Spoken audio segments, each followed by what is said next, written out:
پریپیئرڈنس تھوڑا ڈیلے ہوا، ڈیزیز کو تھوڑا سا انڈر اسٹیمیٹ کیا، اور کیسز جو ہیں وہ اب زیادہ نظر آ رہے ہیں. لوگ جو ٹریول کر امریکہ واپس آئے ہیں، یا تو ان کو سمٹمز لیٹ سٹارٹ ہوئے ہیں یا ٹریول کے دوران سٹارٹ ہوئے ہیں، اور اب جو ہے ہمیں کافی کیسز دیکھنے میں مل رہے ہیں، اور مریضوں کی تعداد زیادہ ہو گئی ہے، اور جو ماسک اور دوسرے اکوپمنٹ ہیں وہ کافی یوٹیلائز ہو رہے ہیں، تو اس کی کمی محسوس ہو رہی ہے. پریزیڈنٹ ٹرمپ نے اپنی نیوز کانفرنس میں مخاطب ہوتے ہوئے کہا کہ کچھ دنوں میں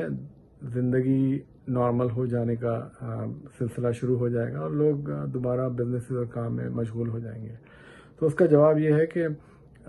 جو ہمارے سائنٹسٹ، ریسرچرز اور ڈاکٹرز ہیں وہ اس ڈیزیز کو انالائز کر رہے ہیں، اور ہم اپنی انپٹ وغیرہ دیتے رہیں گے، لیکن لگتا نہیں کہ ڈیزیز اتنی جلدی کنٹین ہو سکے گی. اگر آپ دیکھیں کہ چائنا میں کیا ہوا، اٹلی میں کیسا ڈیزیز نے ریئیکٹ کیا، اور اسپین میں، تو ہماری جو ڈیزیز اور جو مریض ہیں ان کی پیک ابھی نظر نہیں آئی ہے. تو لگتا نہیں کہ کچھ دنوں میں یہ بیماری ختم ہو سکے گی. لاس اینجلس میں کافی کیسز نظر آ رہے ہیں، ہم ان کو مینیج بھی کر رہے ہیں. جو ان کی ایج رینج ہے وہ 40 سال سے 80 سال تک کے درمیان ہے، اور مختلف طرح سے وہ پریزنٹ کر رہے ہیں.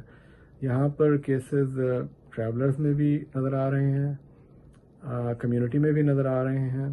اور لوگ جو نرسنگ ہوم وغیرہ سے ہاسپٹل آ رہے ہیں ان میں بھی کووڈ-19 اور کرونا وائرس نظر آ رہا ہے. اور یہ جو وائرس ہے، یہ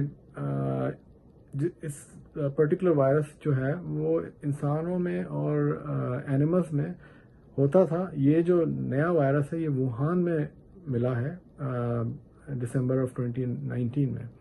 اور ابھی بھی اس کی دریافت کیسے یہ بنا اس کنفرمیشن ابھی کچھ ہو نہیں سکی ہے، لیکن اس پر کام چل رہا ہے.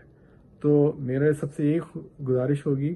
کہ گھروں میں رہیں، اپنے آپ کو کوارنٹین کریں، پروٹیکٹ کریں اپنے آپ کو، دوسروں کو پروٹیکٹ کریں، اپنے بزرگوں کو پروٹیکٹ کریں، لوگوں کو پروٹیکٹ کریں جن کو کینسر یا کسی بیماری سے ان کا امیون سسٹم ویک ہو گیا ہے، diabetes, heart disease, hyper tension.